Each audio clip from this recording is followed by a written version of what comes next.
दोस्तों, स्वागत करता हूं आप सबका मेरे ही यूट्यूब चैनल डियर दानी सर में। तो आज मैं लेकर आया हूं पार्ट थर्ड, जिसमें कंप्यूटर इनपुट आउटपुट डिवाइसेस के रिलेटेड इंपॉर्टेंट एमसीक्यूज डिस्कस करेंगे।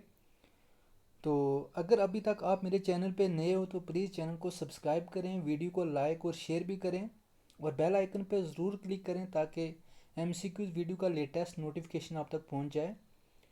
तो वीडियो को देखने से पहले मैं आपसे एक रिक्वेस्ट करूंगा कि वीडियो को एंड तक देखिए, क्योंकि वीडियो को एंड तक देखने से ही आपको इम्पॉर्टेंट इन्फॉर्मेशन मिलेगी। और मैंने वीडियो के एंड में काफ़ी ही इम्पॉर्टेंट इन्फॉर्मेशन आपके लिए रखी है। तो स्टार्ट करते हैं आज की वीडियो का फर्स्ट एमसीक्यूज। क्वेश्चन नंबर 31 ये कह रहा है, which output device of computer use for producing highly accurate very large drawing and poster. कि कंप्यूटर का कौन सा आउटपुट डिवाइस है जो प्रोड्यूस करता है लार्ज ड्राइंग और पोस्टर। ठीक है। तो फर्स्ट ऑप्शन क्या आपका प्लॉटर, सेकंड का डॉट मैट्रिक्स, थर्ड है इंक जेट और फोर्थ है लेज़र प्रिंटर। तो ये सारे के सारे आपके क्या हैं, आउटपुट डिवाइसेस। ठीक है। तो जो फर्स्ट बी सी और थ्री, बी सी और डी पार्ट जो है ये आपके आउटपुट डिवाइस हैं, लेकिन ये किसकी टाइप है, प्रिंटर्स की। किसकी टाइप है, प्रिंटर्स की। ठीक है। तो लास्ट वीडियो में मैंने आपके साथ एक डिस्कस किया था प्लाटर के बारे में कि जो प्लाटर है वो आर्किटेक्ट इंजीनियरिंग में यूज़ होता है, जो लार्ज ड्राइंग को प्रोड्यूस करता है। ठीक है। तो इस क्वेश्चन में भी उसी की बात की, लार्ज ड्राइंग और पोस्टर की। तो इस क्वेश्चन का जो राइट आंसर है वो है option number first, plotter. Plotter एक ऐसा आउटपुट डिवाइस है जिसकी हेल्प से आप बड़ी बड़ी ड्राइंग को और बड़े बड़े पोस्टर को प्रिंट या प्रोड्यूस करवा सकते हो। ठीक है। Question number 32। 32 क्या कह रहा है, which is the least expensive type of monitor. कि जो आपको चार ऑप्शन गिवन दिए हुए हैं उसमें बताओ कि लीस्ट एक्सपेंसिव टाइप मोनीटर कौन सा है। ठीक है। तो सबसे पहले हम बात करेंगे मोनीटर की। तो मोनीटर हमारे पास क्या है, आउटपुट डिवाइस। कौन सा है, आउटपुट डिवाइस। और इसका काम क्या होता है, आपकी इंफॉर्मेशन को या आपके रिजल्ट को स्क्रीन पे डिस्प्ले करवाना। ठीक है। तो जो चार टाइप के मॉनिटर हमारे पास गिवन है क्वेश्चन में, पहला है आपके पास CRT, दूसरा TFT, थर्ड है LED और फोर्थ है LCD। सबसे पहले मैं आपको इसकी फुल फॉर्म बताता हूँ, इन सब की फुल फॉर्म बताता हूँ, क्योंकि कई बार एग्जाम में फुल फॉर्म भी पूछी जाती है। तो जो सबसे पहला मॉनिटर है उसका CRT, इसकी फुल फॉर्म है cathode ray tube. Cathode ray tube. ठीक है। अच्छा, जो सेकंड पार्ट है उसका उसकी फुल फॉर्म है thin filament transistor. Thin FILA filament transistor. ठीक है। और जो थर्ड ऑप्शन है उसकी है light emitting diode, DIOD diode. और आपका जो फोर्थ है उसकी फुल फॉर्म है liquid crystal display. Liquid crystal display. ठीक है। तो जो आपका क्वेश्चन में किसकी बात की जा रही है, लीस्ट एक्सपेंस की। ठीक है। तो जो आपका CRT मॉनिटर है ये पहले यूज़ होता था। ठीक है। इसकी बेस्ट एग्जांपल मैं बताता हूँ कि आपके पास डेस्कटॉप PC। कौन सा, डेस्कटॉप PC। आज भी है आपके पास हैं डेस्कटॉप PC, लेकिन जो पुराने डेस्कटॉप PC थे उनमें CRT होता था। क्या होता था, CRT। तो एक CRT इलेक्ट्रॉन गन होती है। ठीक है। तो जैसे आपने देखा होगा आपके घर में अभी भी पुरानी टीवी होंगी, तो उस शेप में कंप्यूटर होते थे। आज भी आपने देखा होगा, मतलब लाइब्रेरीज़ वगैरह में, ओल्ड लाइब्रेरीज़ में या स्कूल कॉलेजेस में भी इस टाइप के मॉनिटर्स अवेलेबल होते हैं। ठीक है। तो जो B C और D जो हैं ये आपके हाईली एक्सपेंसिव मॉनिटर हैं जो आजकल यूज़ हो रहे हैं। ठीक है। और एक बात बताऊँ कि जो मॉनिटर की जो एक्सपेंसिव होती है ये डिपेंड होती है आपकी किस पे, एक तो रेजोल्यूशन पे और दूसरा किस पे डिपेंड होती है, रिफ्रेश रेट पे। क्या, रिफ्रेश रेट पे। ठीक है। ये दो ऐसे इंपॉर्टेंट फैक्टर हैं कि जिसके बेस पे हम क्या करते हैं, मॉनिटर को सिलेक्ट करते हैं कि किस टाइप का मॉनिटर हमें चूज़ करना चाहिए। ठीक है। तो यहाँ पे लीस्ट एक्सपेंस की बात की है, तो इस क्वेश्चन का जो राइट आंसर है वो आपका option number A, CRT। Cathode ray tube monitor जो आपको लीस्ट एक्सपेंसिव टाइप मॉनिटर है, जो पहले यूज़ होता था, आज भी यूज़ होता है, लेकिन ये लीस्ट एक्सपेंस माना जाता है क्योंकि जो BCD ये पार्ट है ये हाईली एक्सपेंस है, क्योंकि इसमें जो रेजोल्यूशन है और रिफ्रेश रेट है एज़ कम्पेयर टू CRT वो हाई है। ठीक है। क्वेश्चन नंबर 33 कह रहा है, which computer application scan text and convert into readable form in computer. कि कौन सा कंप्यूटर एप्लीकेशन है जो क्या करता है, टेक्स्ट को स्कैन करता है, टेक्स्ट को स्कैन करता है फिर उसको कन्वर्ट करता है किस फॉर्म में, रीडेबल फॉर्म में, इन कंप्यूटर के अंदर रीडेबल फॉर्म में उसको कन्वर्ट करता है। क्वेश्चन कह रहा है कि ऐसा एप्लीकेशन बताओ जो पहले टेक्स्ट को स्कैन करेगा फिर उसको कन्वर्ट करेगा किस फॉर्म में, रीडेबल फॉर्म में। ठीक है, तो पहला ऑप्शन क्या आपके पास, ऑप्टिकल स्कैनर रीडर, दूसरा ऑप्टिकल मार्क रिकॉग्निशन, तीसरा ऑप्टिकल करेक्टर रिकॉग्निशन और फोर्थ आपका ऑप्टिकल करेक्टर एवेलेटर। ठीक है, तो इसका जो राइट आंसर है वो है option number C, optical character recognition, जिसको बोलते हैं OCR। क्या बोलते हैं, OCR। ये क्या करता है, आपके टेक्स्ट को पहले कन्वर्ट कर स्कैन करेगा फिर उसको कन्वर्ट करेगा रीडेबल फॉर्म में। ठीक है, क्वेश्चन नंबर 34।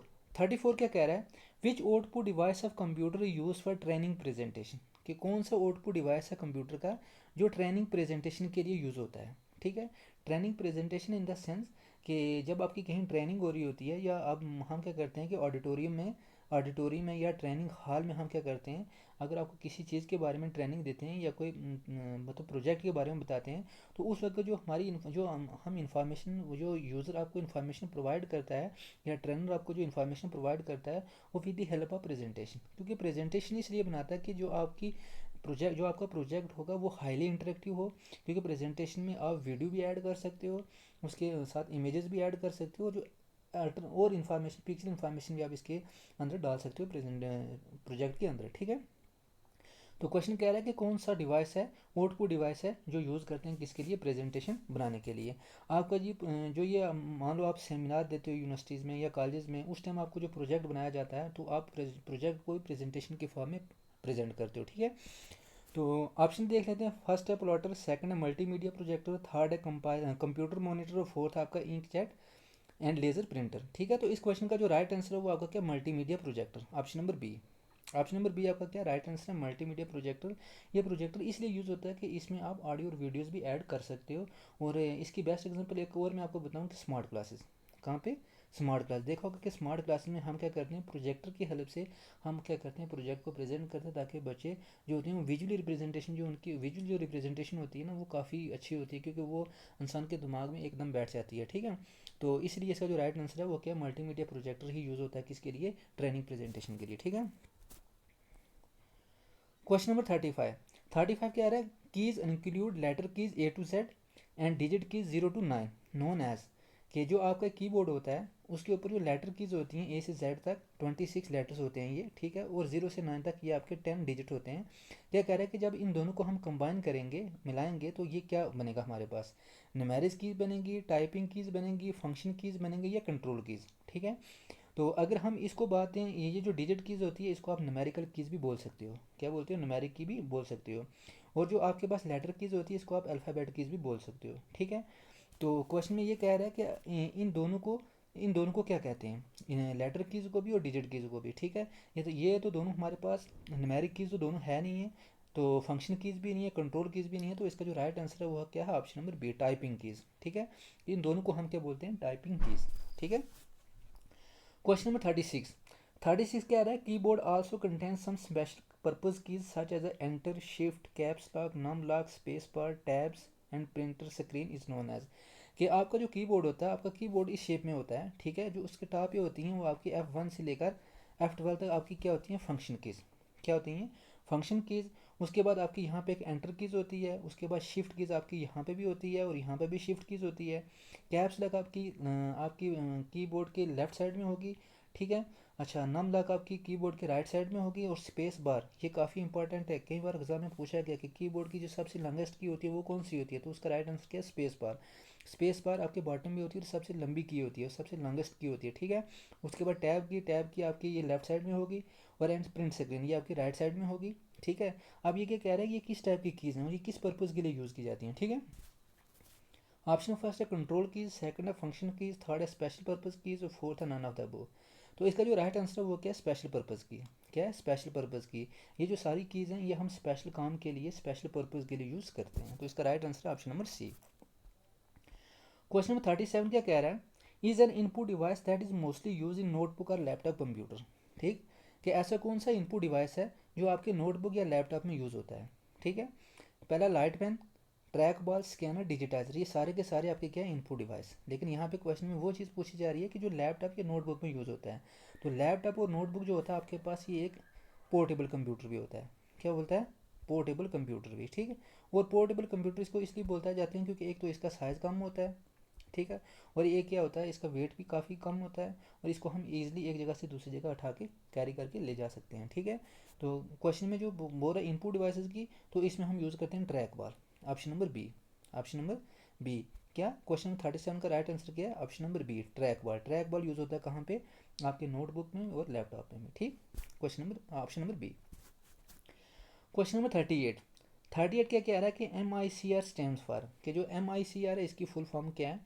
तो पहला ऑप्शन है आपका क्या है, microphone ink card reader, microphone ink code reader, micro magnetic ink code reader, magnetic ink card reader.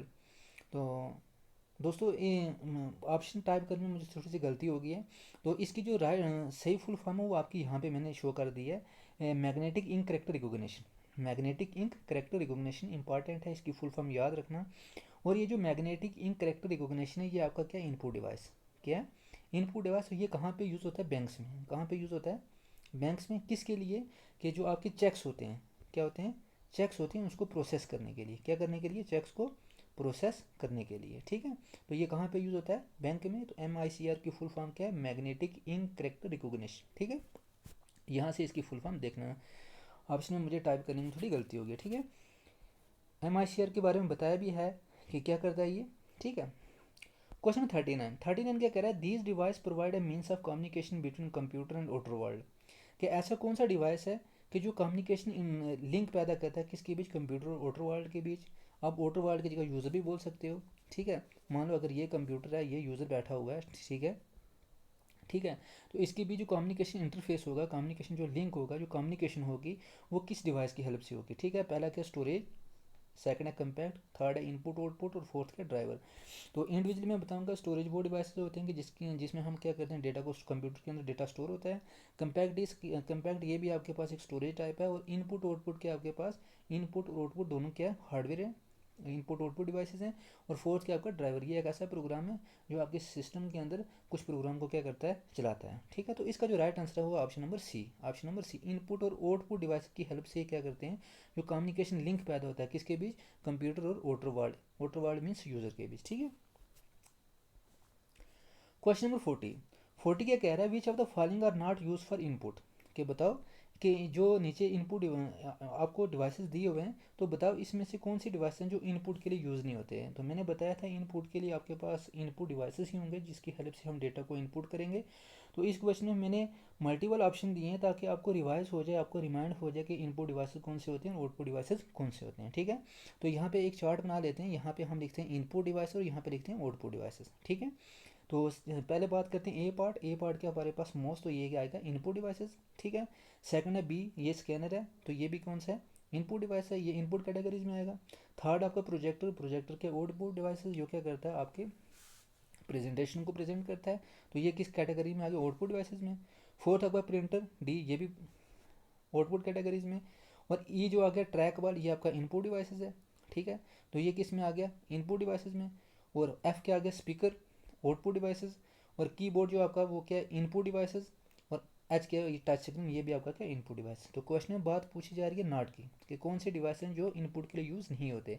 तो आपको पता है जो आउटपुट डिवाइसेस होते हैं वो आउटपुट के लिए यूज़ होते हैं। तो इसका मतलब क्या है, जो आपकी सी, डी और एफ पार्ट है, ठीक है, ये आपका क्या राइट आंसर। एक तो हमारे पास क्या आ गया, प्रोजेक्टर, उसके बाद प्रिंटर, और देन हमारे पास क्या आ गया, स्पीकर, ठीक है। तो ये इस क्वेश्चन का क्या राइट आंसर।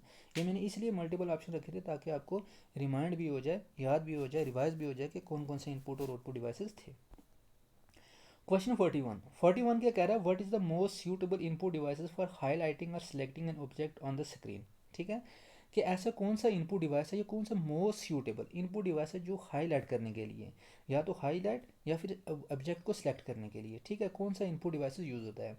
हाईलाइट क्या, कि मान लो अगर आपने ये मतलब एक लेटर वर्ड लिखा हो वुड, ठीक है, वुड भी, तो इसको हाईलाइट कर देना, ठीक है। एक ये बात होगी। दूसरा क्या क्या, अगर मान लो ऑब्जेक्ट पड़ा हुआ है, मान लो ये पिक्चर पड़ी हुई है, तो इसको सिलेक्ट करना। तो इसके लिए कौन सा इनपुट डिवाइस यूज़ होगा, ठीक है। तो पहला ऑप्शन क्या आपके पास, जॉयस्टिक, सेकंड आपके पास माउस, और थर्ड आपके पास क्या, कीबोर्ड। ये तीनों की तीनों आपके पास क्या इनपुट डिवाइसेज हैं। तो इसका जो राइट आंसर है वो क्या, आपके पास माउस, क्या, माउस। माउस आपका क्या एक इनपुट डिवाइसेज है। ये किस लिए यूज़ होता है, हाईलाइट करने के लिए या फिर ऑब्जेक्ट को सिलेक्ट करने के लिए। और ये एज अ GUI का काम भी करता है, ग्राफिकल यूजर इंटरफेस का काम भी करता है। ठीक, क्वेश्चन 42 क्या कह रहा है, which of these printer would be the most suitable for printing large number of high quality black and white print outs. ठीक है ना, कि बताओ कि कौन सा मतलब एक प्रिंटर है जो क्या करेगा, हाई क्वालिटी का जो आउटपुट है, चाहे वो ब्लैक में हो चाहे वो वाइट में हो, वो प्रिंट करेगा। ठीक है, उसमें large number of high quality. ठीक, laser printer, dot matrix printer और प्लॉटर्स। ठीक है, तो मैंने आपको बताया था कि मतलब इसके लिए प्रिंट करने के लिए आपको प्रिंटर ही यूज़ होता है। ठीक है, फर्स्ट 2 कैटेगरीज आपकी क्या प्रिंटर और थर्ड क्या आपका ये भी है, तो तीनों के तीनों आउटपुट डिवाइसेस हैं, बट फर्स्ट 2 क्या आगे आपकी प्रिंटर की टाइप है, और जो सी है ये आपका क्या, ये भी आउटपुट डिवाइस है, ये लार्ज ड्राइंग के लिए यूज़ होता है, लार्ज प्रोजेक्ट के लिए। तो जो डॉट मैट्रिक्स प्रिंटर ये आपका क्या एक इम्पैक्ट प्रिंटर है, और जो लेज़र प्रिंटर ये आपका क्या नॉन इम्पैक्ट प्रिंटर। ठीक है, तो इस क्वेश्चन का जो राइट आंसर है वो क्या है, option number A, laser printer ही आपका यूज़ होगा किसके लिए, हाई क्वालिटी प्रिंट करने के लिए, चाहे वो ब्लैक हो चाहे वो क्या हो वाइट प्रिंट हो। ठीक है, क्वेश्चन नंबर 43 क्या कह रहा है, which of these is not a type of computer monitor. क्या बताओ कि जो आपको 4 ऑप्शन दिए हुए हैं इसमें बताओ कंप्यूटर मॉनिटर कौन सा नहीं है। ठीक है, तो कंप्यूटर मॉनिटर मैंने आपको बता दिया कि एक क्या होता है, आउटपुट डिवाइस होता है जिसकी हेल्प से क्या होता है, आपकी जो प्रोसेस इन्फॉर्मेशन होती है वो क्या होती है, स्क्रीन पर डिस्प्ले होती है। ठीक है, तो पहला क्या एलसीडी, फुल फॉर्म मैंने आपको बताई थी लिक्विड क्रिस्टल डिस्प्ले। सेकंड है सीआरटी, इसकी फुल फॉर्म में बताई थी कैथोड रे ट्यूब। और थर्ड क्या आपका कैम, कैम क्या होता है, कंप्यूटर एडेड मशीन, इसकी फुल फॉर्म क्या है, कंप्यूटर एडेड मशीन। ठीक है, कंप्यूटर एडेड मशीन। ठीक है, तो इसका जो राइट आंसर है वो आपका क्या है, कैम। क्या है, कैम। ये जो C M CAM computer aided machine ये आपका मोनीटर नहीं है। ठीक है, क्वेश्चन 44 क्या कह रहा है, M I C R character set consist of only 2 digit 0 और 1। कि जो आपका एम आई सी आर है, मैग्नेटिक इंक करेक्टर रिकॉग्निशन, मैंने लास्ट ऊपर वाले क्वेश्चन में भी डिस्कस किया है कि ये बैंक में यूज़ होता है किसके लिए, चेक को प्रोसेस करने के लिए। तो क्या कह रहा है कि इसके अंदर सिर्फ 2 ही डिजिट होते हैं, 0 और 1। ठीक है, फर्स्ट ऑप्शन क्या आपके पास ट्रू, सेकंड आपके पास क्या फॉल्स। ठीक है, तो मैं आपको बताऊं कि जो एम आई सी आर होता है इसमें टोटल होते हैं 14 डिजिट। याद रखना, कई बार पूछा जा सकता है कि एम आई सी आर के अंदर कितने डिजिट होते हैं, तो कितने डिजिट होते हैं 14। जो फर्स्ट 10 होते हैं वो 0 से 9 तक होते हैं। ठीक है, और 4 क्या होते हैं आपके स्पेशल करेक्टर, क्या होते हैं 4 क्या होते हैं स्पेशल करेक्टर। तो ये क्या हो गया, 0 से 9 तक हो गया आपके पास 10 और 4 ये हो गया, तो ये बन गया आपके पास कितना 14, कितना बन गया 14। ठीक है, तो इस क्वेश्चन का जो राइट आंसर है वो क्या ऑप्शन नंबर बी फॉल्स। ठीक है, क्योंकि एम आई सी आर के अंदर 2 डिजिट नहीं होते बल्कि आपके कितने डिजिट होते हैं 14, कितने डिजिट होते हैं 14। क्वेश्चन 45 क्या कह रहा है, the quality and performance of monitor depend on. अभी मैंने लास्ट क्वेश्चन में ऊपर वाले क्वेश्चन में डिस्कस किया था कि जब मॉनिटर की कैटेगरीज में हम देखते हैं, तो जब हम मॉनिटर को चूज़ करते हैं या किसी भी मॉनिटर को हम लेते हैं बाजार से या मार्केट से, तो उस वक्त उसकी जो मॉनिटर की परफॉर्मेंस है वो किस पे डिपेंड रहती है। एक तो मैंने आपको बताया था रेजोल्यूशन, दूसरा बताया था रिफ्रेश रेट, और एक चीज़ और भी है जिसका नाम है वीडियो कार्ड। ठीक है, तो ऑप्शन में देखते हैं size, refresh rate and resolution बिल्कुल नहीं है, ये 2 पार्ट हैं। ठीक है, लेकिन ये नहीं है। नेक्स्ट है size, video card and resolution. ठीक है, साइज़ फिर आगे ये पार्ट भी नहीं है। और थर्ड आपका video card, resolution, refresh rate बिल्कुल सही है, वीडियो कार्ड, रेजोल्यूशन और रिफ्रेश रेट। और फोर्थ आपका क्या, ये भी नहीं है। तो इस क्वेश्चन का जो राइट आंसर है वो है ऑप्शन नंबर सी। क्या, एक तो वीडियो कार्ड, एक रेजोल्यूशन, एक रिफ्रेश रेट। कई बार आप में एग्जाम में ये क्वेश्चन इस तरीके से भी आ सकता है कि बताओ कौन सी 3 करेक्टरिस्टिक हैं जिनके बेस पे हम क्या करते हैं, कंप्यूटर की परफॉर्मेंस को मतलब चेक करते हैं, या कंप्यूटर की परफॉर्मेंस क्या होती है, डिपेंड होती है किन 3 एप्लीकेशन 3 कौन से 3 करेक्टरिस्टिक पे। ठीक है, तो इसका एक आएगा आपका वीडियो कार्ड, सेकंड क्या आएगा रेजोल्यूशन, और थर्ड क्या आएगा आपका रिफ्रेश रेट। तो नीचे मैंने बताया भी है कि रिफ्रेश रेट क्या होता है। तो जो रिफ्रेश रेट होता है, रिफ्रेश रेट आपका क्या होता है कि मान लो कि रिफ्रेश रेट आपका ये बताता है कि आपके 1 सेकंड में कितना मतलब कितनी इमेजेस क्या होंगी आपकी स्क्रीन पे शो होंगी। ठीक है, तो वही बता रहा है refresh rate of display refer to how many times per second the display is able to draw new image, कि 1 सेकंड में जो आपका सिस्टम है वो कितनी इमेजेस को डिस्प्ले कर सकता है। ठीक है, तो उसको हम क्या बोलते हैं, रिफ्रेश रेट। क्या बोलते हैं, रिफ्रेश रेट। काफ़ी ही इंपॉर्टेंट है, इसलिए मैंने आपको बोला था स्टार्टिंग में कि वीडियो को एंड तक देखना, क्योंकि एंड में जो काफ़ी इंपॉर्टेंट इन्फॉर्मेशन मैंने आपके लिए रखी हुई थी, तो इसमें से क्वेश्चन आने के बहुत हाई चांसेस हैं। ठीक, तो रिफ्रेश रेट क्या होता है कि कितने से मतलब टाइम पर सेकंड में आपकी जो मॉनिटर होता है वो कितनी इमेजेस को डिस्प्ले करवा सकता है। ठीक है, तो इसका यूनिट जो है हर्ट्ज होता है, ये इंपॉर्टेंट है कि रिफ्रेश रेट का जो यूनिट होता है वो कौन सा होता है, हर्ट्ज, एच। ठीक, एग्जाम्पल इसने बताई है, मान लो if your display has a refresh rate of 144 hertz. अगर आपके जो कंप्यूटर डिस्प्ले है अगर उसका रिफ्रेश 144 हर्ट्ज है, ठीक है, तो उसकी रिफ्रेशिंग इमेज जो होगी वही 144 टाइम्स पर सेकंड होगी। मैंने अभी ये बताया आपको कि पर सेकंड, कि एक सेकंड में आपका मतलब कितनी इमेजेस क्या करेगा मॉनिटर डिस्प्ले करेगा, तो वही आपका रिफ्रेश रेट कहलाएगा। ठीक है, नेक्स्ट आपके पास मॉनिटर रेजोल्यूशन, ये भी काफ़ी इंपॉर्टेंट फैक्टर है मॉनिटर की परफॉर्मेंस का। तो रेजोल्यूशन क्या होता है कि जो आपकी एक सेकंड में मतलब पर सेकंड में जो भी आपकी इमेज जो क्या करेगा मॉनिटर डिस्प्ले करेगा, तो उसकी जो विड्थ और हाइट, उसकी जो विड्थ और जो हाइट होती है उसको हम क्या बोलते हैं, मॉनिटर रेजोल्यूशन। मॉनिटर रेजोल्यूशन वही बताया, डिस्क्राइब द विजुअल डायमेंशन, मतलब इसकी डायमेंशन बताया था। मान लो हम बोलते हैं 1024 2048, ये इसकी क्या होगी डायमेंशन, ये मान लो विड्थ मान लेते हैं और ये अब हम मान लेते हैं इसकी हाइट। ठीक है, ये जो डायमेंशन होती है विजुअल डायमेंशन जो हमें दिखती है, हमें दिखती है कि इसकी लेंथ कितनी है, ब्रेथ कितनी है, विड्थ कितनी है या हाइट कितनी है, तो उसको हम क्या बोलते हैं, मॉनिटर रेजोल्यूशन। ठीक है, तो अभी मैंने आपके लिए ये इन्फॉर्मेशन भी रखी हुई थी क्योंकि काफ़ी इंपॉर्टेंट, मे भी क्वेश्चन इसमें से आ सकता है कि बताओ अगर आपको मॉनिटर साइज़ दिए होंगे, ठीक है, कि अगर मान लो 19 इंच का मॉनिटर है, ठीक है, तो उसकी रेजोल्यूशन क्या होगी, तो उसकी क्या होगी 1280 इंटू 1024, ये आपकी क्या की विड्थ और ये आपकी क्या की हाइट। ठीक है, इसी तरीके से 20 इंच का भी मैंने बताया, 20 और 22 इंच का भी बताया और 24 इंच का भी बताया। ठीक है, काफ़ी ही इंपॉर्टेंट है। ठीक है, माइंड में रखना, हो सकता है क्वेश्चन से पूछा जाए। तो दोस्तों आज की वीडियो में इतना ही, मिलते हैं नेक्स्ट वीडियो में नेक्स्ट इंपॉर्टेंट एमसीक्यूज के साथ। तो अगर आज की वीडियो आपको अच्छी लगी तो प्लीज़ कमेंट बॉक्स में ज़रूर बताएं कि आज की वीडियो कैसी थी और आज के एमसीक्यूज कैसे थे। तो बाय, अल्लाह हाफिज़।